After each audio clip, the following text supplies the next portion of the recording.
Hormuz পরমাণু ইস্যুতে ইরানের সঙ্গে এক সপ্তাহের মধ্যে সমঝোতায় পৌঁছানোর কথা জানিয়েছেন মার্কিন প্রেসিডেন্ট ডোনাল্ড ট্রাম্প। ইরানের সঙ্গে আলোচনা বেশ ভালোভাবে এগোচ্ছে বলেও জানান তিনি। ফক্স নিউজকে তিনি বলেন, ইরানও ওয়াশিংটনের সঙ্গে চুক্তিটি চূড়ান্ত করতে চাইছে। সম্ভাব্য এ চুক্তির জন্য দুটি শর্ত দিয়েছে যুক্তরাষ্ট্র। একটি, ইরান থেকে উচ্চমাত্রায় ইউরেনিয়াম স্বর্ণ, অন্যটি হরমুজ প্রণালী পুরোপুরি উন্মুক্ত করে দেয়া।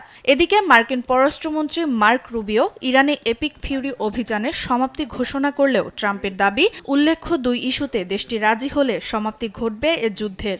সেই সঙ্গে হরমুজ প্রণালী থেকে তুলে নেওয়া হবে নৌ অবরোধও।